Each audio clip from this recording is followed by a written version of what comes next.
ఆదివారము ప్రభు బల్ల ఆరాధనకు విచ్చేసిన దేవుని బిడ్డలకు అందరికీ యేసుక్రీస్తు నామంలో మీకు శుభాలు తెలియజేస్తా ఉన్నాను. హల్లెలూయా.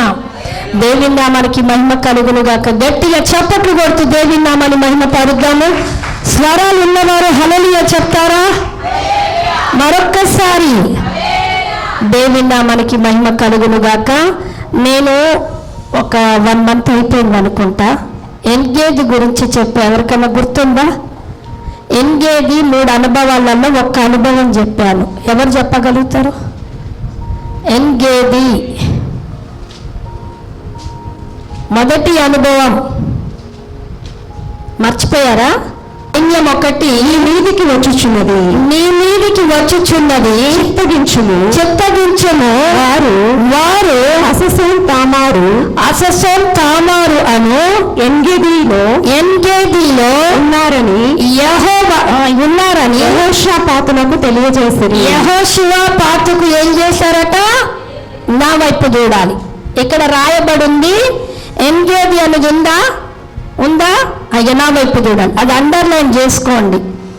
అయితే యెహోషువపాతు రాజు, యూదా రాజ్యానికి రాజు. ఇశ్రాయేలు జనాంగాను 2 విభాగాలుగా, యూదా ఇశ్రాయేలు 2 భాగాలుగా విడిపోయినప్పుడు యూదా ప్రజలకి రాజు, ఇశ్రాయేలు జనాంగానికి రాజు. అయితే ఇక్కడ ఉన్నటువంటి యూదా ప్రజలకి రాజు ఎవరు అంటే యెహోషువపాతు.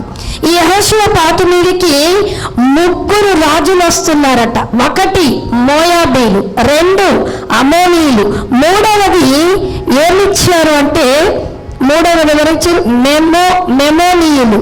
3 జాతులు. 1 మోయాబీలు, 2వది అమోనీయులు, 3వది మెయోనీయులు అనే 3 జాతులు కలిగిన వాళ్ళు. 3 రాజ్యాలు, 3 సామ్రాజ్యాలు కలిగినటువంటి 3 రాజ్యాల సైన్యమంతా, శత్రువులంతా ఒక్క రాజు మీదకి వస్తున్నారు. ఆ ఒక్క రాజు పేరేంటిది?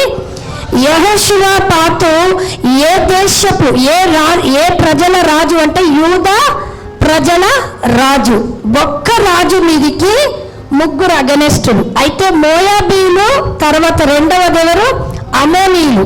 వీళ్ళు ఎవరి సంతానము నుండి వచ్చారో చెప్తారా ఒకసారి త్వరగా? లోతు సంతానము నుండి. లోతు తన తండ్రితో పాపము చేసి, లోతు కుమార్తెలు తండ్రితో పాపం చేసి చిన్న కుమార్తెకు 1 కుమారుడు, పెద్ద కుమార్తెకు 1 కుమారుడు అని మీరు ఆదికాండంలో 18వ అధ్యాయంలో చదివినట్లయితే అక్కడ కనబడతా ఉంటుంది. పెద్ద కుమార్తె కలిగినటువంటి కుమారుడు మోయాబీలు. మరి 2వ కుమార్తెకు, చిన్న కుమార్తెకు వచ్చినటువంటి కుమారుడు ఎవరంటే అమోనీయులు. వీళ్ళ లోతు సంతానము నుండి వచ్చిన జనాంగము, లోతు సంతానము నుండి వచ్చినటువంటి ఈ శత్రువు అని కూడా చెప్పొచ్చు. ఒక మాటలో చెప్పాలంటే వీరికున్న మరి చెడు లక్షణాలు ఏంటిదంటే దేవుని బయలుదేవతలను ఆరాధించడం మొదటిది, 2వది నరబలులు అర్పించడం, 2వది, 3వది వ్యభిచారం, 3వది, 4వది ఏంటంటే తరచూ గొడవలు చేస్తారు. తరచూ మంచిగా ఉండరు. మంచిగా ఉండే వాళ్ళ దగ్గర పుల్లలు పెడతారు, మంచిగా ఉండే వాళ్ళ దగ్గర యుద్ధాలు చేస్తారు. తరచూ వారి శత్రువు లక్షణం. ఇవన్నీ మోయాబీలకు, అమోనీయులకు, మెమోనీయులకు ఉన్నటువంటి లక్షణాలు చెప్తా ఉన్నాను. అయితే ఈ రాజ్యము కలిగిన, ఈ లక్షణాలు కలిగిన ఈ శత్రు సైన్యం అంతా కలిసి యెహోషువపాతు దగ్గరికి దండెత్తి ఎక్కడున్నారని వర్తమానం వచ్చిందంటే ఎంగేది ఫస్ట్ సరి చేసుకునే అనుభవం. సౌలు చంపడానికని వస్తున్నప్పుడు ఆ గుహలో దావీదుకు సౌలు దొరికిపోతే సరి చేసుకొని దావీదు సౌలును చంపలేదు, సరి చేసుకున్నాడు, దేవుని యొద్దకే మళ్ళాడు. అందుకే దేవుడు ఆయనకు శాశ్వతమైన కృపనిచ్చాడు. ఆమేన్. ఇక్కడ చూస్తే ఎంగేదిలో ఉన్నారు. ఎంగేదిలో ఏ శత్రువు ఉంది? 3 శత్రువుల రాజులు ఉంటే 1 రాజు, మంచి రాజు, యూదా రాజు మాత్రము వారిని ఓడించలేడు, వారితో యుద్ధము 3 సైన్య పార్టీలు ఎక్కున్నారు, 1 సైన్య పార్టీ తక్కువ ఉంది గనక మేము యుద్ధం చేయలేము, వారితో మేము పోట్లాడలేము. ఎంగేదిలో ఉన్నారు, జయించాలి. మా సైన్యము చిన్నగున్న, మా సైన్యము పెద్దగున్న 3 రాజులను నేను కలిపి ఓడించాలంటే అంత శక్తి నాకు ఎక్కడి నుండి వస్తుందని ఒక రకంగా అంచనా వేసుకోవచ్చు, బలహీన పడవచ్చు, కృంగిపోవచ్చు, నిరాశలోనికి కూడా వెళ్ళవచ్చు. అయితే వాళ్ళు ఎంగేదిలో ఉన్నారన్న వర్తమానం కొందరొచ్చి యెహోషాపాతుకు తెలిపినప్పుడు కింది వచనం చదవండి సిస్టర్, కింది వచనం చదవండి. అందుకు యెహోషాపాతు భయపడి యెహోవా యొద్ద విచారించుటకు మనస్సు నిలుపుకొని యూదా ఎందంతటా ఉపవాస దినములో ఆచరింపవలనని ఏం చేసిండు? చాటించిండు. ఇప్పుడు నా వైపు చూడాలి. 3 రాజుల సైన్యము ఎంగేదిలో ఉన్నారని తెలిస్తే వాళ్ళని జయించాలి. జయించే శక్తి రాజుకు లేదు, పోరాడే శక్తి లేదు. పోరాడితే ఓడిపోతామన్నా నిశ్చయిత ఆల్రెడీ ఆయనలో ఉండిపోయింది. కానీ ఆయనకు తెలిసింది ఒకే ఒకటేంటంటే యుద్ధాలను జరిగించి యుద్ధము చేయకుండా విజయమును అనుగ్రహించే యెహోవా యొద్దకు ఆమేన్. ఆయన మల్లుకున్నాడు.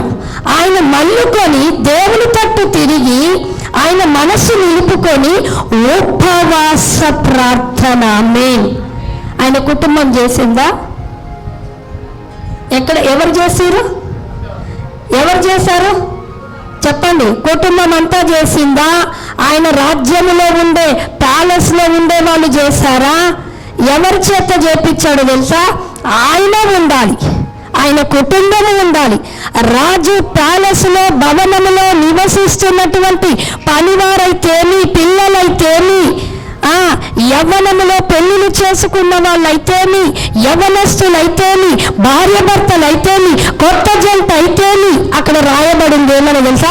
యూదా దేశము, యూదా రాజ్యము ఉపవాసాన్ని చాటించిందంట. నాకు అర్థం కాలేదు. ఆయన దేశాన్నంతటిని సమకూరుస్తున్నాడు. ఆయన దేశాన్నంతటిని దేవుని తట్టు తిప్పేటట్టు చేశాడండి. హల్లెలూయా. దేశమంతా దేవుని తట్టు తిప్పితే ఇంకా దేవుడు ఊరుకుంటాడా అండి? అయ్యా, 3 రాజులు, 3 రాజ్యాలు, 3 శత్రువులు సైన్యముతో నా యుద్ధకు వస్తే నేను ఒక్కరిని చేయలేకపోతున్నా. నా రాజ్యం మీదకి రాబోతున్నా. నా రాజ్యాన్ని కలిపి సంతోషించమని చెప్తలేడు, తిందామని చెప్తలేడు, పాటలు పాడదామని, ఉపవాస ప్రార్థనను. హల్లెలూయా. అయితే మీకు చెప్పాలనుకుంటున్న మాట ఏంటంటే, ఆయన జయించడానికి ఉపవాస ప్రార్థనను ఎందుకు పెట్టాడు? మామూలు ప్రార్థన చేయొచ్చు కదా. కొన్ని దేవుని వాక్యం సెలవిస్తుంది, కొన్ని ప్రార్థన చేస్తే సమస్యలు పోతాయి. ఆమేనందమ్మా. కొన్ని మామూలు ప్రార్థనకు పోవు. ఎట్లాంటి ప్రార్థనకి? ఉపవాస ప్రార్థన. కొన్ని ఉపవాసం ఉన్నా పోవు. ఏం చేస్తే పోతాయి తెలుసుగా చెప్పరు. కొన్ని స్తుతిస్తే పోతాయి. ఎరికో గోడలకు ఉపవాసం ఉండమన్నాడా? మామూలు ప్రార్థన చేయమన్నాడా? స్తుతించండి అన్నాడు. ఎరికో గోడలు కూలిపోయాయి. ఒక్కొక్కసారి ఉపవాసంతో ప్రార్థన చేస్తాం, స్తుతిస్తాం, దేవుని కార్యాలు జరగవు. ఎప్పుడు జరుగుతాయి చెప్తారా? కాదు, నువ్వు ప్రార్థించినా స్తుతించినా ఉపవాసం ఉన్న దేవుని కార్యాలు జరగవు. సేవకుల మాట. ఇంకా ఎర్ర సముద్రం 2 పాయలైంది.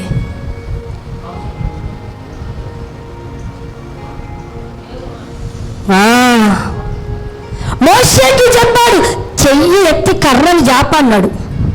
లోబడు, నువ్వు లోబడి చెయ్యి. కొన్ని లోబడాలి, కొన్ని ప్రార్థించాలి, కొన్ని ఉపవాసం ఉండాలి, కొన్ని స్తుతించాలి. మనం అన్నీ ఏం చేస్తామంటే అన్నీ ఒకటే, నాకు ఇయ్యి ప్రభువే, నాకు ఇయ్యి ప్రభువే, నేను ఎప్పుడు చుట్టూ ఎప్పుడు స్తుతించాలో తెలియదు, ఎప్పుడు ప్రార్థించాలో తెలియదు, ఎప్పుడు ఉపవాసం ఉండాలో. 90 days అయితే అంతే. మళ్ళా వచ్చే సంవత్సరం 40 రోజులే ఉందాం. నేను అందుకే చెప్పాను, 2 రోజుల నుంచి గూగుల్ మీట్లో చెప్తున్న ఉపవాసము వారానికి ఒక్కసారి ఉండండి. మొదటి నీ సమస్య తీసివేయడానికి ఉండండి. రెండవది ఎందుకు ఉండాలో తెలుసా? అమ్మ మాకు అన్ని సమస్యలు లేవు, అంత హ్యాపీగా ఉన్నాం, సమాధానంతో ఉన్నాం, ఐక్యతతో ఉన్నాం, ప్రేమతో ఉన్నాం, సంపదతో ఉన్నాం, పిల్లలతో ఉన్నాం, ఆరోగ్యంతో ఉన్నాం, మేము ఎందుకండి ఉపవాసం ఉండాలా? వాళ్ళు అన్నీ ఉన్న వాళ్ళు ఉండాలా? ఎందుకు ఉండాలి? మన శరీరాన్ని మనం కంట్రోల్ చేసుకోవాలి, మన శరీరాన్ని మనం నలగొట్టుకోవాలి. హల్లెలూయా. ఈయన అంటున్నాడు, ఎందుకు నేను ఉపవాసం ఉంచానో తెలుసా? యూదా వారిని అందరినీ ఉపవాసం ఉంచా. ఆయన అక్కడ రాయబడింది, నా మనసు నిలుపుకొని. యెహోషువ పాత మనసు చాలా రకాలుగా వెళ్ళిపోతుంది, వివిధ రకాలుగా వెళ్ళిపోతుంది. డబ్బిచ్చి సైన్యం కొనాలనుకుండా, లేకపోతే ఆ 3 రాజులతో సమాధాన పడదామనుకుండా. మీరు 2వ దినవృత్తాంతాలు 18వ అధ్యాయం తీసి పెట్టండి. 2వ దినవృత్తాంతాలు 18వ అధ్యాయము నేను చెప్పినప్పుడు చదవండి, స్టోరీ చెప్తా, నా వైపు చూడండి. అక్కడ ఇశ్రాయేలు జనాంగానికి రాజు ఎవరో చెప్తారా? ఇప్పుడైతే యూదా ప్రజలకి రాజు చెప్పారు. యెహోషువ కాలంలో ఉన్న ఇశ్రాయేలు ప్రజలకి రాజు ఎవరు? ఆహాబు. యూదా ప్రజల రాజ్యానికి రాజు అయిన యెహోషాపాతుతో అంటాడు, నేను రామోత్కీలకు పోతున్నాను యుద్ధం చేయడానికి, నువ్వు నాతో వస్తావా అని అడిగాడు. ఇశ్రాయేలు రాజు యూదా రాజుని అడిగితే, అయ్యయ్యో దానికి అడగాల్సిన పని ఏముంది? నా జనమే, రూతు డైలాగ్ కొట్టిండు, నా జనమే నా సైన్యమే నీతో. రూతు డైలాగ్ చూడండి, అప్పుడప్పుడు వేస్తాం. భర్తతో అంటాం, మీ జనమే, మీ అమ్మే, మా అమ్మ, మీ నాన్నే, మా నాన్న అంటారు. భర్త ఒక మాట అనగానే పట్టముల్లో చదువుకొని, మీ అమ్మ కాదు, అమ్మ అమ్మే, అత్తనే అని అనేస్తాం.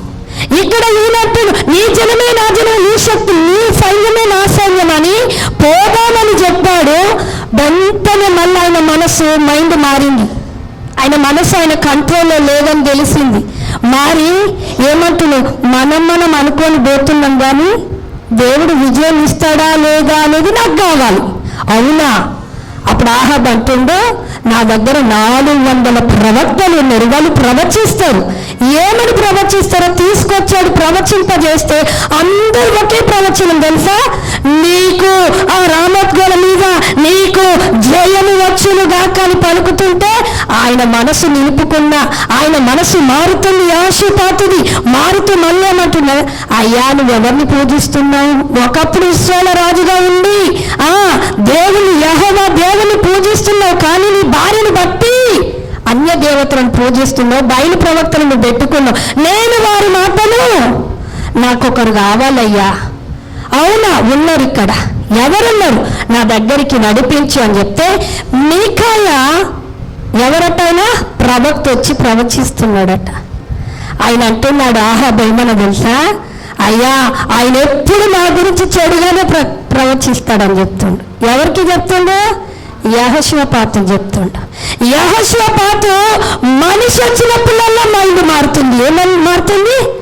మనిషి వస్తే మైండ్ మారుతుంది, పరిస్థితి వస్తే మైండ్ మారుతుంది. అందుకే ఆయన మైండ్ సెట్ కరెక్ట్గా ఉండడానికి ఉపవాసం చేస్తుండు. ఏం ఉండడానికి? అందుకే అక్కడ రాయబడింది, ఒకసారి చదువుదాం. 18వ అధ్యాయం 4వ వచనం చూడండి ఒకసారి. 18వ వచనం 4వ వచనం చూద్దాం. 18వ అధ్యాయం 4వ వచనం చదవండి సిస్టర్. మరియు యెహోషాపాతు ఇశ్రాయేలు రాజుతో, నేడు యెహోవా యొద్ద సంగతి విచారణ చేయదము. రెండనగా ఇశ్రాయేలు రాజు 400 మంది ప్రవక్తలను. చాలండి సిస్టర్. ఆయన అంటుడు, నేను విచారణ చేయకుండా నేను ఒక్క అడుగు వేయనని చెప్పి చెప్తా ఉంటే ఆహాబ్ అంటుడు, నా దగ్గర 400 మంది ఉన్నారు, వాళ్ళు వద్దు నాకు. దేవుని దగ్గర నుంచి, యెహోవా ప్రవక్త దగ్గర నుంచి నోటి నుండి ఏమొస్తుందో అదే నేను జరిగిస్తానంటు. రెండోసారి కూడా మనం చూసినట్లయితే 19వ అధ్యాయం, అదే 2వ దినవృత్తాంతాల గ్రంథం 19వ అధ్యాయం ఒకసారి చూసుకున్నట్లయితే 3వ వచనం చదవండి సిస్టర్. అయితే దేశములో నుండి నీవు దేవతా స్తంభములను తీసివేసి దేవుని యొక్క విచారణ చేయుటకు నీవు మనస్సు నిలుపుకొని ఉన్నావు. నీ యందు మంచి క్రియలు కనబడుచున్నవి. హల్లెలూయా. ఇక్కడ కూడా మనసు నిలుపుకున్నాడట. ఏ మనసు నిలుపుకున్నాడు? ఈ 3 రకాలైన మనసులు నేను అదే తెలియజేద్దామని మీ ముందుకు తీసుకొచ్చా. ఆహాబు రాజు వచ్చినప్పుడు కలిసిపోదామంటే కలిసిపోదామన్నాడు. అసలు సంగతి ఏంటి తెలుసా? ఆహాబు యొక్క కూతురు యెహోషాపాతు కుమారుడికి ఇచ్చాడు. అందుకే వియ్యంకుడు అంటారు కదా, కలిసిపోయాడు. అందుకే వియ్యంకుడు అయ్యాడు. నేను నీ కూతుర్ని తీసుకున్న కనుక నీ సైన్యమే నా సైన్యము, నీ జనమే నా జనము. నువ్వు ఎక్కడికి వెళ్తావో, ఏ యుద్ధానికి రమ్మంటే అక్కడికి పోతా అన్నాడు. మళ్ళీ గుర్తుకొచ్చింది, దేవుణ్ణి అడగకుండా మనం వెళ్ళొద్దు అన్నాడు. దేవుణ్ణి అడిగాడు, దేవుని మాట చొప్పున వెళ్ళిపోయాడు. ఇక్కడికి వచ్చేసరికి ఈయన అంటున్నాడు ఏమనంటే, యేహూ ప్రవక్త వచ్చి యెహోషాపాతు దగ్గరకు వచ్చి అంటున్నాడు ఏమన్నా తెలుసా? యెహోవా భక్తులను నువ్వు హింసించినవు, భక్తిహీనులకు నువ్వు సహాయం చేసినవు గనుక దేవుడికి నువ్వు శత్రువయ్యావు. శత్రువైనందుకు దేవుని కోపం నీ మీద రావాలి. కానీ నీలో చేసినటువంటి ఒక మంచి పని, అందుకే 3వ వచనం చదివించా, దేవతా స్తంభములను నువ్వేం చేసినావు? పడగొట్టి దేవుని దృష్టిలో మంచి కార్యం నువ్వు చేశావు. చూడు, మంచి పని నువ్వు చేశావని దేవునికి కనబడుచున్నది. ఆమేన్. దేవునికి సంబంధించిన విషయాలలో ఆయన భయపడుతుండు. ఆమేన్. హల్లెలూయా. దేవునికి సంబంధించిన విషయంలో భయపడుతుండు. దేవుని మాటలు కాదని ముందుకెళ్తలేడు. దేవుని అడగకుండా ఏది ఇవి చేస్తున్నాడు. కానీ వెనకై మాత్రం కత్తిరించుకుంటున్నాడు. వెనకై మనం కూడా అట్లనే ఉంటాం. దేవుని మాటను పాటిస్తామంటాం, దేవుని దగ్గర నుండి తీసుకొని వస్తానంటాం, సేవకునికి లోబడతాం, సేవకుని మాటను చేస్తాము. ఏం చేస్తున్నామమ్మా అంటే, ఆహాబు కుమార్తెను తీసుకొని వాళ్ళ కుమారుడికి, ఆహాబు కుమార్తె ఎటువంటి విగ్రహారాధన, చెడు లక్షణము కలిగినటువంటి కుమార్తెను తన కుమారుడికి వివాహము, ఆయన మనసు ఆయనను ఘోషించలేదా? ఇలాంటి మనసుతో మనం వెళ్ళినప్పుడు మనం ఎక్కడ జయించాలో తెలుసా? దేవుని వాక్యం అంటుంది, ఎంగేజ్ అనే అనుభవం, జయించే అనుభవం. మనం ఎక్కడ ఏమి జయించాలంటే, యెహోషాపాతుకు వస్తున్న పోరాటం అంతా దేని మీద వచ్చిందో చెప్పండి? మనస్సు మీద వచ్చింది. వచ్చిన ప్రతిసారి దేవుని సన్నిధికి వెళ్తుండు, చేసేటి మాత్రం వెనకాల కటింగ్లు కట్ చేయట్లేదు, లోకస్తులను కట్ చేయట్లేదు, బూతులను కట్ చేయట్లేదు, చెడ్డ సహవాసాన్ని కట్ చేయట్లేదు. ఇలాంటి వాళ్ళు లేరా మనలో? ఉన్నారు.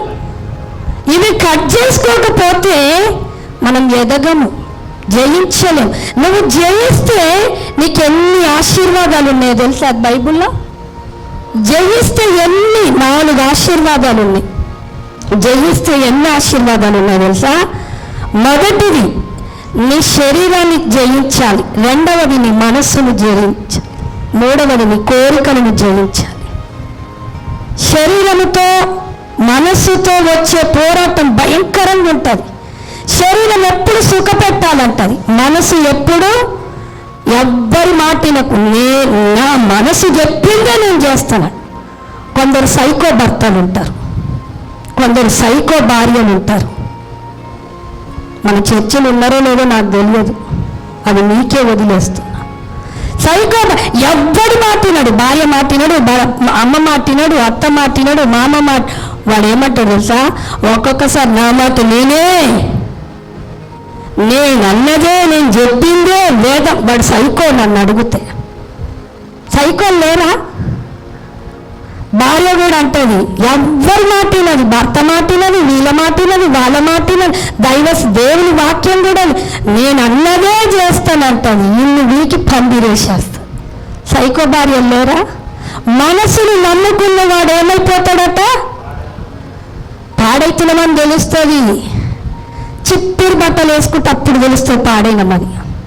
చిప్ప చేతికి వస్తే తెలుస్తుంది మనం పిచ్చోళమైనమని. నేను పిచ్చిదాన్ని చేసి అడుక్కునేటట్టు చేస్తాడు చూడండి.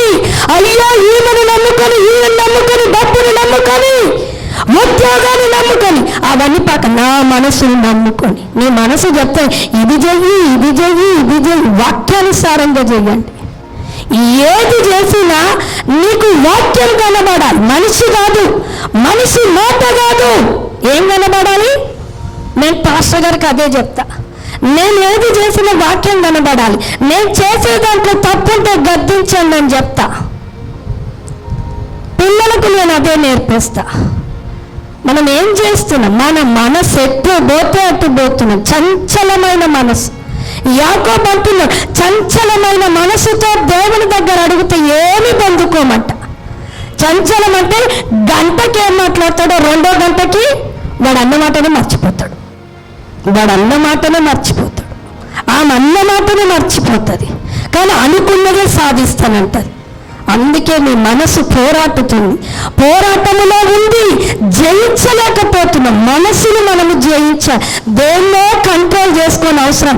బాలుని కంట్రోల్లో పెట్టుకుంటాము, ఇంటిని కంట్రోల్లో పెట్టుకుంటాము, డబ్బులు కంట్రోల్లో పెట్టుకుంటాము, అన్ని కంట్రోల్లో నీ మనసు నువ్వు కంట్రోల్లో పెట్టుకుంటున్నావా?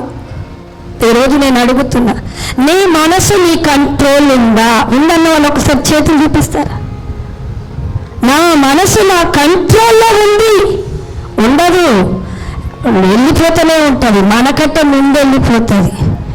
ఏసీ కావాలంటే, ఏసీ కారు కావాలంటే, బిల్డింగ్ కావాలంటుంది, ముళ్ళు గుచ్చుకుంటే చెప్పులు ఉన్న జతలు జరిపోయి మన షోకేష్, మన ఇల్లే చెప్పుల షాప్ అయిపోతుంది, మన ఏమంటారు బీర్లోనే బట్టల షాప్ అయిపోతుంది. ఉన్నవి సర్దుకుందాం, ఉన్న వాటితో మనం ముందుకెళ్దాం. అది లేదండి మనకు. మన మనసు ఎప్పుడు హెచ్చులు కోరుకుంటుంది. ఏం కోరుకుంటుంది? యెహోషాపాతుకు అర్థమైంది, 3 రాజ్యాలు వస్తున్నారంటే నేను అనుకుంటాను ఆహాబుని పిలుపుండొచ్చు. ఆహాబు సైన్యమే నీ సైన్యం నా సైన్యం అని చెప్పిన ఆయనతో విజయం పొందుకున్న ఆయనే యుద్ధం చేయడానికి ఆ రాజు ఒక్కడింటే సరిపోదా అని అనుకున్నాడేమో. మనసు పోరాటం అయ్యింది. ఇది కాదు, దేవుని దగ్గర 3 సార్లు దేవుని దగ్గర అడుగుతున్నాడండి. ఫస్ట్ టైం ఏమో ఆహాబుతో యుద్ధం వెళ్ళడానికి దేవుని దగ్గర అడిగాడు. రెండవదేమో శత్రువులకు అందరికీ సహాయం చేసుకుంటూ వచ్చి దేవునికి శత్రువు అయ్యాడు. అయినా కానీ దేవుడు అంటున్నాడు, నువ్వు బలిపీఠాలన్నీ, దేవతా బలిపీఠాలన్నిటిని పలగొట్టావు చూడు. ఆ మంచి క్రియను బట్టి, నువ్వు దేవుని సన్నిధిలో మొరపెడుతున్న విధానమును బట్టి, నీ ఉపవాస ప్రార్థనను బట్టి ఎంగేదిలో 3 రాజులు ఓడిపోయారు. చప్పట్లు కొట్టి దేవుని నామాన్ని మహిమపరచండి. 3 రాజుల సైన్యముతో ఎంగేదిలో దిగితే ప్రార్థనను దేవుడు ఆలకించన్నాడు.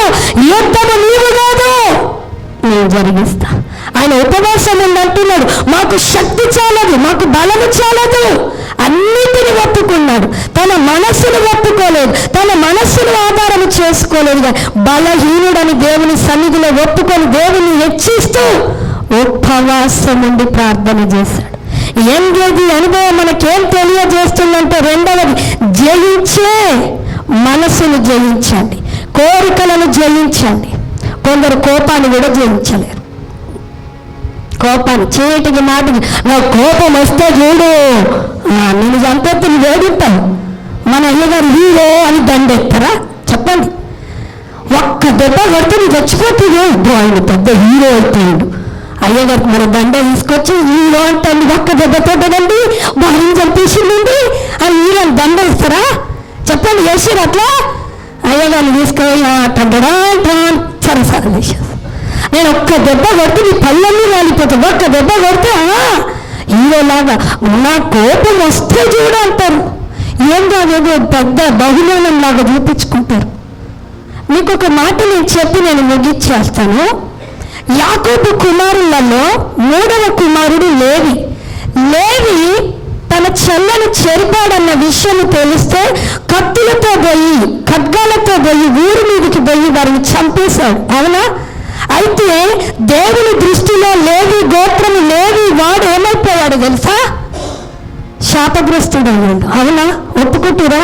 అయితే నా పెద్ద క్వశ్చన్ ఏంటిదంటే, శాపగ్రస్తులను యాజకులు ఎవరు కావాలండి? మరి ఎట్టొచ్చిండు? ఏ రకంగా వచ్చాడు? లేవి వాళ్ళని ఎట్ట తీసుకోండు? నాకు పెద్ద క్వశ్చన్ రాత్రి నుంచి.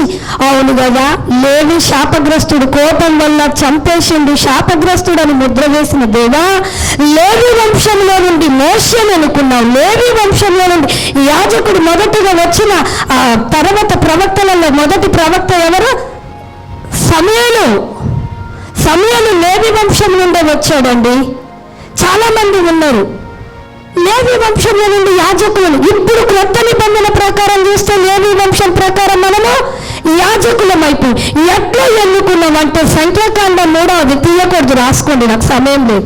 ఆయన అంతా ఉన్నాడు, లేవీలకు ఇచ్చినటువంటి ఆజ్ఞ ఏంటిదంటే వారు శాపగ్రస్తులే అయినను వారు తమ్మును తాము శుద్ధి చేసుకోవాలని చెత్తకు కొట్టి దేవున్నామని మహిమపరచు.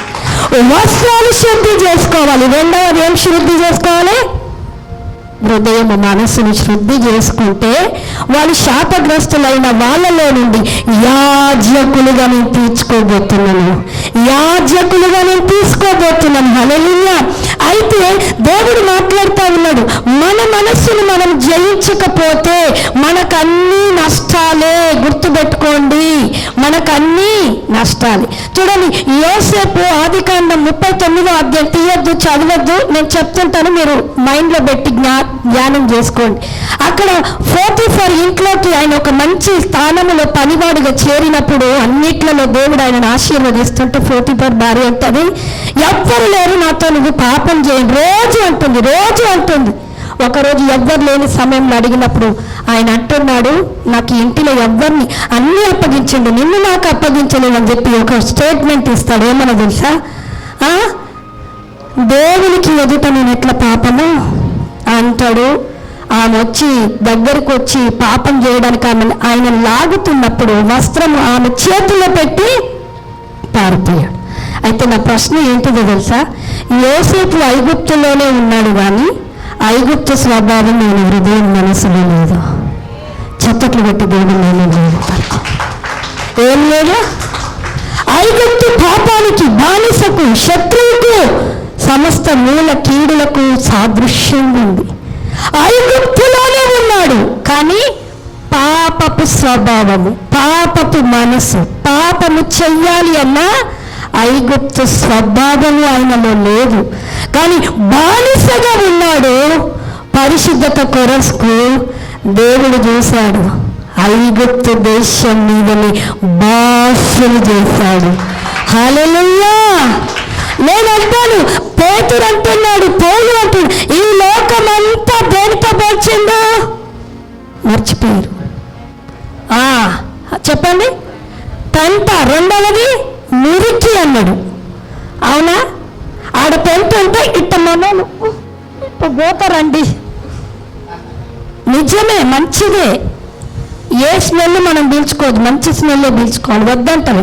కానీ నేనంటాను, లోక పెంట, లోక పాపము లోకంలో ఉందని చెప్పి నువ్వు పాప స్వభావము, మనసుతో నడిచే స్వభావంతో వెళ్తే నీ శరీరము మురికిగాను పెంటగా ఉంటుంది. ఎట్లుంటుందంట? మురికిగా, పెంటగా. పెంట అక్కడ వేస్తే మనల్ని ఎవ్వరు కూర్చోరు. మురికి అక్కడ ఉంటే ఎవ్వరు, చైర్లో మురుకున్నా మేము క్లీన్ చేసి పెడుతున్నా కూర్చునేటప్పుడు చీరలకు అంటద్దని. అమ్మా, ఈ పెంట అన్న అంటితే సోపేసే పోతుంది. మన మనసుకు పడే పెంట, మన శరీరానికి పడే పెంట, మన హృదయానికి పడే పెంట ఎవరు క్లీన్ చేయాలి? మీ ఆయన వచ్చి చేస్తాడా? మీ అమ్మ వచ్చి చేస్తుందా? నీ భార్య వచ్చి చేస్తాడా? ఆయన నువ్వే మంచంలో పడితే చెయ్యి గడగాలి, వీడు ఊకదన్నా వాడే, వీడికి చెయ్యి గడగాలి, తల గడగాలి, మూతి గడగాలి. ఎన్ని తిట్టుకుంటే చేస్తున్నానా లేదా? మనసు చెప్తుంది, మనసు పోయినట్టుగా పోతే పంటగా తయారవుతున్నాము. యోసేపు ఐగుప్తులోనే ఉన్నాడు, కానీ ఐగుప్తు స్వభావము లేదట. ఆమేన్, హల్లెలూయా. నేను ఈరోజు అంటున్నాను, దేవుని శరీరం అనే రొట్టె, ఆయన రక్తం అనేది ద్రాక్షరసం తాగబోతున్నాం. మన మనసు పంటగా ఉంటే దేవుడు ఒప్పుకోడండి. మన హృదయం పంటగా ఉంటే ఒప్పుకోడు. బూతు మాటలు, సినిమాలు, పోకిరి చేష్టాలు, అల్లరి, మద్యపానము, సిగరెట్లు, అమ్మాయిలను ర్యాగింగ్ చేయడము, కోపము ఇప్పుడు భయంకరంగా తాండవిస్తుంది. మా పిల్లల్లో కూడా ఇద్దరిని ఇంట్లో పెడితే కోపం వాడేదన్నట్టు వీడేదన్నట్టు. అందుకే వాక్యం చేస్తూ ఉంటా, దానికి సంబంధించిన పిక్చర్లన్నీ టీవీలో వేసేస్తా, గమ్మిపోతారు. కోపం ఎందుకు వస్తుందండి? కోపం ఎందుకు వస్తుంది? కోపమును విడిచిపెట్టుము, ఆగ్రహమును మానుకొని మన దేవుని వాక్యం సెలవిస్తుంది. మీరు అవి మరిచిపోతే, అవి విడిచిపెట్టకపోతే మీకు 4 బ్లెస్సింగ్లు మీరు కోల్పోతారు. నేను త్వరగా 2 మాటలు నేను త్వరగా చెప్పి ముగించేస్తాను. మొదటిది, నువ్వు జయించాలి. నీ మనసును నువ్వు జయించినప్పుడు దేవుడు నీకు మొదటగా ఇచ్చే బహుమానం ఏంటిదో తెలుసా? ప్రకటన గ్రంథము చదవండి. ప్రకటన గ్రంథము 2వ అధ్యాయము 7వ వచనం చదవండి సిస్టర్. ప్రకటన గ్రంథం 2వ అధ్యాయం త్వరగా చదివినవాడు ఆత్మ సంఘములతో చెప్పుచున్న మాట వినుగాక. జయించు వానికి దేవుని పరదర్శిలో ఉన్న జీవవృక్ష ఫలములు విజింపనెత్తును. ఏ ఫలములను ఇస్తాడట? జీవవృక్ష ఫలం. అబ్బా, ఆ ఒక్కసారి వినిపించి పాపం చేపిస్తూనే ఉంది. దేవుడు అంటున్నాడు, నేను ఆడుండే జీవవృక్ష ఫలములను నేను జయించు. నీ మనస్సును, కోపాన్ని జయించు, బూతులను పక్కన పెట్టు. బూతులు మాట్లాడాలనిపించిన ప్రతిసారి ప్లాస్టర్లు వేసుకోండి. కోపం వస్తున్న ప్రతిసారి నేను ఏం చెప్తా తెలుసా? ఒక మంచి స్టీల్ బిందె కొనుక్కొని, మీ భార్యను కాదు కొట్టకండి, కొడతా మళ్ళీ హాస్పిటల్ పాలు చేసినాం అనుకో, మీ బిల్లే పోతుంది. కోపం వచ్చిన ప్రతిసారి స్టీల్ బిందెను ఒక్క దెబ్బ కొట్టు, ఎన్ని సొట్టలు పోతుందో తర్వాత బిందె నీ బట్టు, సొట్టలు తీసి చెయ్యండి ఆ పని. ఆడవాళ్ళైనా, మగవాళ్ళైనా, భర్తలైనా, భార్యలైనా. మన భార్యలు ఏం చేస్తారమ్మా? భర్తని కోపం, అత్తని కోపం దంచుతూనే ఉంటారు. పిల్లల్ని దంచకండి. నీ బిందె పెట్టుకో, బిందెని దంచు. నీ చెయ్యి ఎంత నొప్పి వస్తుందో, బిందె నీ సొట్టలు పోతుందో అప్పుడు తెలుస్తుంది నీ కోపానికి ఉన్న ఉగ్రత. ఆ పని చేయండి. 2వది ఆయన అంటున్నాడు, నేను నీకు జీవవృక్ష ఫలములను తినిపిస్తా. ఆ జీవవృక్ష ఫలములు మనం తింటే ఎల్లకాలము బ్రతుకుతాము, జీవిస్తాము. సుఖము ఉంటుంది, దుఃఖము ఉండదు, నిద్ర ఉండదు, ఆకలి ఉండదు. అవి తిందామా? లేకపోతే ఇవి తిని రోజు కష్టపడి మీ ఆవిడ బిర్యానీ అడుగుతుంది, ఈరోజు పట్టు చీర అడుగుతుంది. ఈ జీవఫలమే తినుకుంటూ కూర్చుందామా? మీకే నేను వదిలేస్తాను. 2వది చూడండి, ప్రకటన గ్రంథం 3వ అధ్యాయం 15వ వచనం చూడండి. ప్రకటన గ్రంథం 3వ అధ్యాయం 15వ వచనం త్వరగా తీయాలి. నేను ఎరుగుదును, నీవు చల్లగానైనను వెచ్చగానైనను లేవు. నీవు చల్లగానైనను వెచ్చగానైనను ఉండినా మేలు. నీవు వెచ్చగానైనను చల్లగానైనను ఉండక నిరువెచ్చగా ఉన్నావు గనుక నేను నిన్ను నా నోట నుండి నిన్ను వేయను. 21 చదవండి సిస్టర్, 21 చదవండి. 3:21 జయించు నా తండ్రితో కూడా ఆయన సింహాసనమునందు కూర్చుండి ఉన్న ప్రకారము జయించు వానిని నాతో కూడా నా సింహాసనమునందు కూర్చుండనిచ్చేదను. నిన్ను తినిపించి ఎక్కడో దిప్పాలని, ఎక్కడో నీ స్థానాన్ని అడ్రస్ లేకుండా చేయాలని చేస్తున్నాడు. ఎక్కడ కూర్చోబెడతానంటుండో? ఆయన సింహాసనం మీద కూర్చుండి పెడతానట్టు. ఎప్పుడది? జయించిన వాణిని. ఆయన స్వరము వినాలి.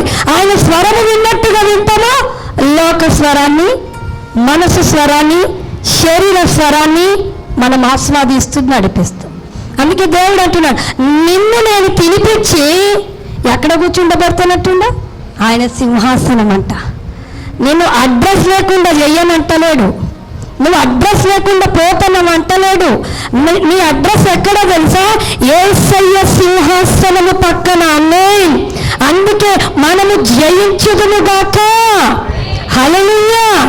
ఏం జయించాలి?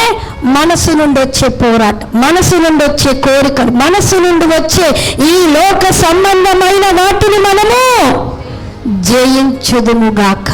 హల్లెలూయా. దేవుని నామానికి మహిమ కలుగునుగాక. మూడవది చూడండి, రెండవ అధ్యాయం, అదే ప్రకటన గ్రంథం, అదే రెండవ ప్రకటన గ్రంథం. సారీ,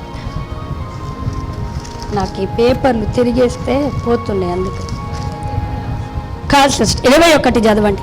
21వ అధ్యాయము 7వ వచనం. 21వ అధ్యాయము 7వ వచనం.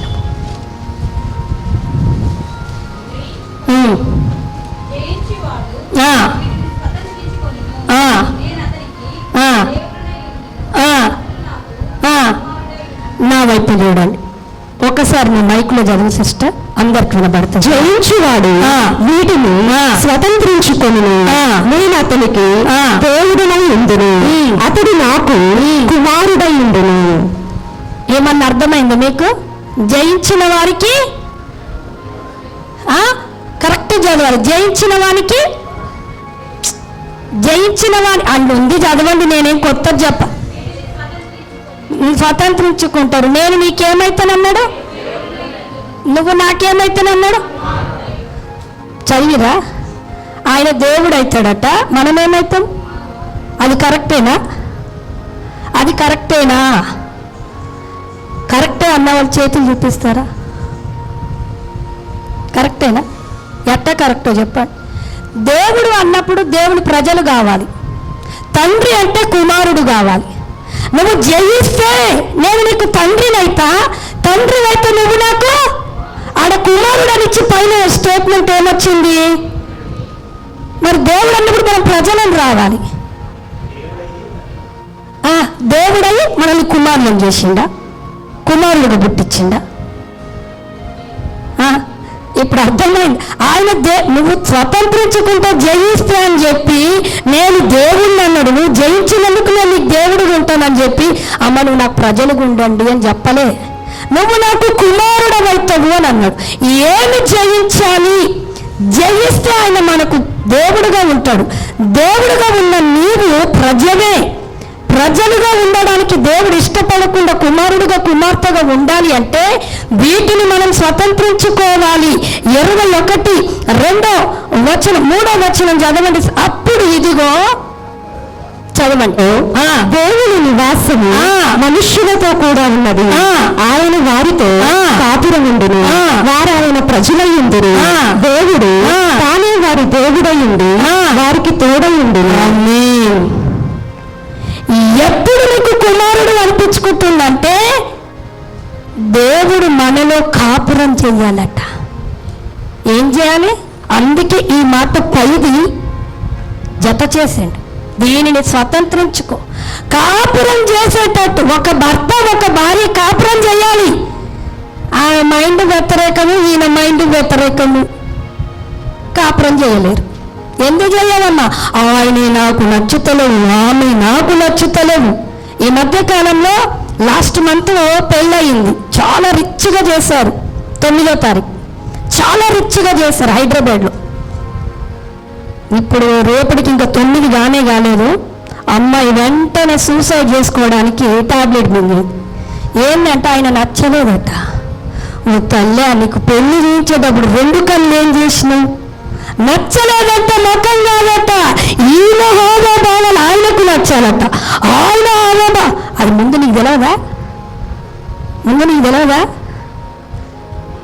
దేవుడు కూడా అంటా ఉన్నాడు ఇప్పుడు. ఏమని? నేను నీకు దేవుడనే, కానీ కుమారుడు ఎప్పుడు కావాలంటే నా క్వాలిటీస్ నీలోనికి రావాలి. ఆమేన్. నాది నీలో ఉన్నప్పుడు నీలో నేను కాపురం చేయబోతున్నాను. ఆమేన్. కాపురం చేసినప్పుడు, ఏకమైనప్పుడు నువ్వు జయిస్తుంటుంటే కాపురం చేస్తున్నట్టు, నువ్వు ప్రతి దాని మీద విజయం పొందుతుంటే దేవుడు నీలో ఉన్నట్టు. నీలో ఉన్న దేవుడు అంటున్నాడు, నువ్వు నాకు ప్రజలు కాదు కానీ, ప్రజలు అని పిలువబడను కానీ నీవు నాకు. గట్టిగా చప్పట్లు కొట్టాను. జయించుతున్నామా? జయించకపోతే దేవుడి ప్రజ ఇక్కడే ఉండిపోతాం. జయించుదాం. ఆయన మనతో కాపురం చేస్తానంటుండు. ఒక భర్త భార్యతో కాపురం చేయకపోతే ఎన్ని మిస్టేక్లు, ఎన్ని గొడవలు. నేను చెప్తాను, కోర్టు దగ్గరికి పోండి, అన్యులకు లేవు, అన్ని క్రిస్టియన్వే ఉంది. వాక్యం తెలియాలంటే తెలుసు, ప్రార్థన తెలుసు, బాగా ఎక్కువై విధేయత చూపించక, వాక్యానికి లోబడక, దరిద్రం, మూర్ఖం. జాగ్రత్తగా విన, దేవుడు అదే మాట్లాడుతున్నాడు. నేను నీలో కాపురం చేయాలి. దేవుడు కాపురం చేసే స్థలముగా ఆ శరీరము, మనస్సుగా, హృదయముగా మనం ఎప్పుడైతే ఉంచుతామో దేవుడు అంటున్నాడు నువ్వు జయిస్తావిగా. హల్లెలూయా. లాస్ట్ మాట నేను చెప్పి నేను ముగిచ్చేస్తాను. 3వ అధ్యాయం, ప్రకటన గ్రంథం 3వ అధ్యాయం, త్వరగా లాస్ట్ మాట నేను చెప్పి నేను ముగిచ్చేస్తాను. 3వ అధ్యాయము 4వ వచనం చూడండి నాన్న. 4వ వచనం చూడండి. అయితే తమ వస్త్రములను అపవిత్రపరచుకొనని కొందరు సార్దీసులో నీ యొద్ద ఉన్నారు. వారు అర్హులు గనుక తెల్లని వస్త్రములు ధరించుకొని నాతో కూడా సంచరించెదరు. జయించువాడు అలాగున తెల్లని వస్త్రములు ధరించుకొని జీవ గ్రంథములోను అతని పేరు ఎంత మాత్రమును తుడిచివేయబడదు. నా వైపు చూడండి. పైన వారం పాస్టర్ గారు గందరగోళం చేసేసి తెల్లటి వస్త్రాలు వేసుకొని రావాలన్నాడు. ఆయనకు నేను ఇస్తే ఇక కౌంటర్. ఆయన అందరికీ తెల్లటి వస్త్రాలు కొనిచ్చిండ. హృదయాన్ని మార్చమని చూస్తా, మనసును మార్చమని చూస్తా. అందరికీ పైసలు పెట్టి తెల్ల వస్త్రాలు ఇచ్చిన మంచిదే. హృదయాన్ని ఎవరు మార్చాలి? ఆ హృదయంలో ఒక్కొక్క డబ్బుతో హృదయాన్ని మార్చరా, మనసును మార్చరా? దేవుడు అంటున్నాడు సార్దీసులో ఉన్నవారు తమ వస్త్రములను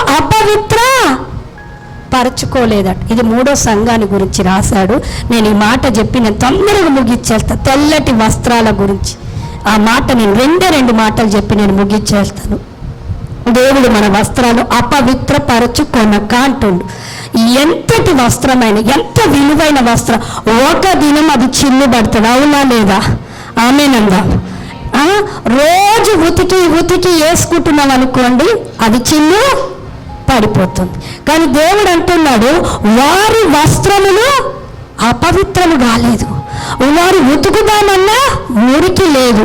అలాంటి వారు నాతో సంచరించుటకు వారికి తెల్లటి వస్త్రాలు, వారికి నేను జయించిన వారికి నేను ఏమిస్తానంటుండో తెల్లటి వస్త్రాలు. మనసుతో, శరీరముతో, కోరికలు మనం చంపుతూ, సిలువ వేస్తూ మనం ఉంటున్నామంటే అర్థం ఏందో తెలుసా?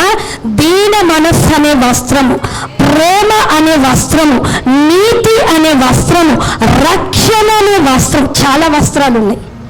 ఈ వస్త్రాలను నువ్వేం చేయాలో తెలుసా? కాపాడుకోవాలి. ఈ వస్త్రాలను నువ్వేం చేయాలో తెలుసా?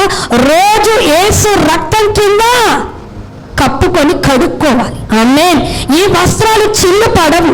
ఈ వస్త్రాలు నీకు మురికి కావు.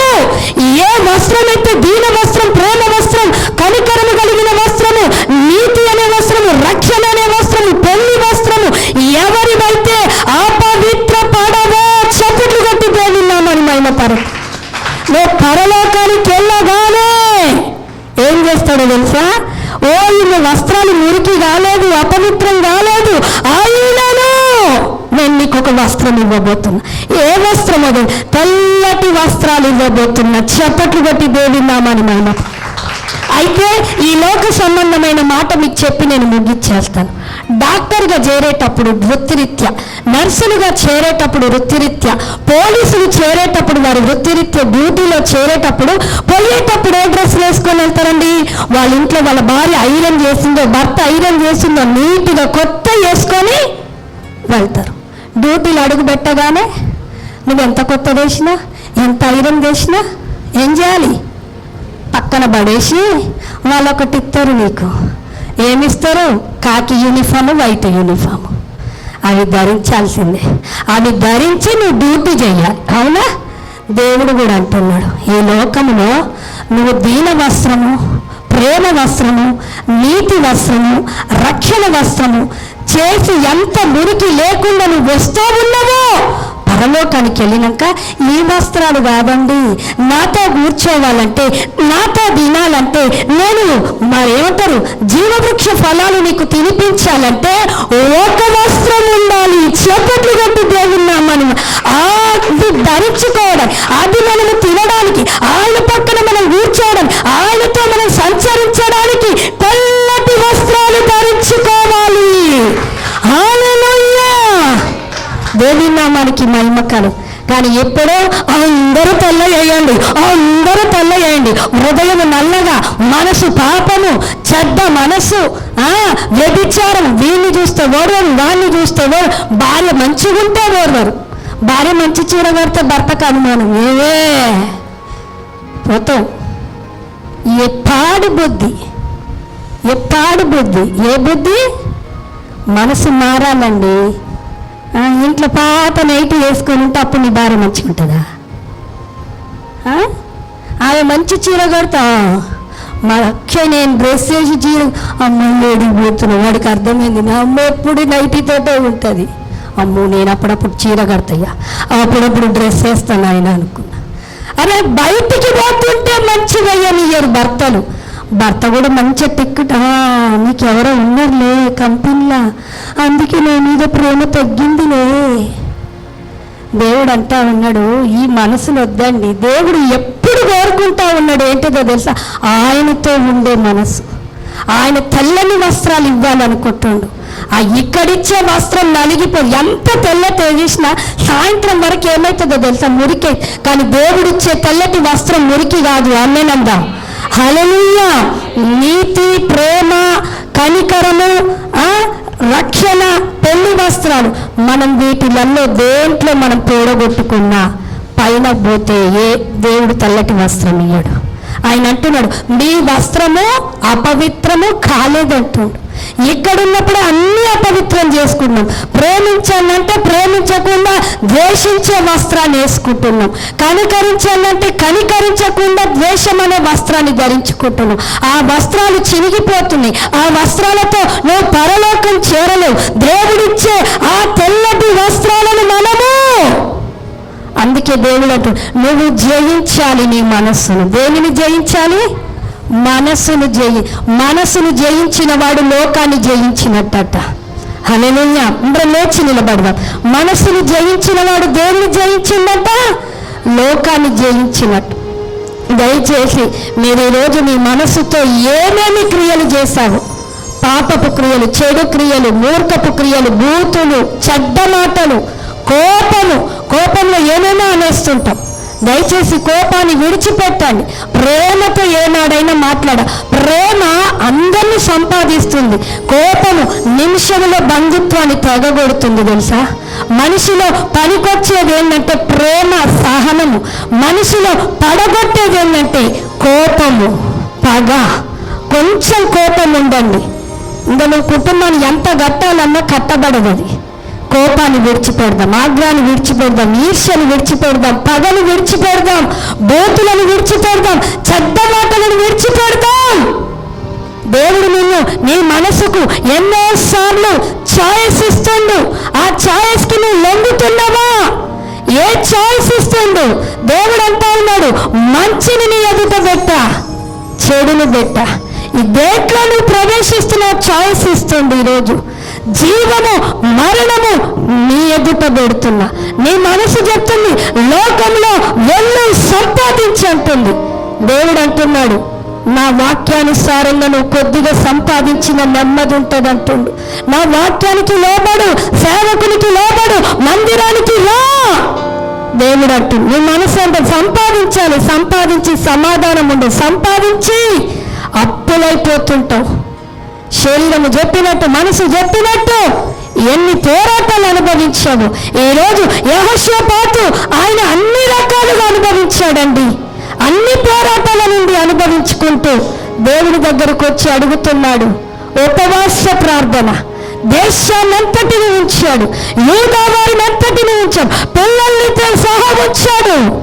అందుకే దేవుడు గొప్ప కదిలాడు. దేవుని బిడ్డల ఆ ముగ్గురు రాజుల మీద, శత్రు సైన్యం మీద యుద్ధము చేయకుండానే విజయం ఇచ్చాడు. నీ మనసు నీ కంట్రోల్లో ఉంటే, నీ కోరికలు నీ కంట్రోల్లో జయిస్తావు. జయించలేకపోతున్నానంటే వారానికి ఒక్క పూట ఉపవాసం ఉండండి. నీ శరీరాన్ని, నీ కోరికలను, నీ మనసును అదుపులో పెట్టుకుంటావు.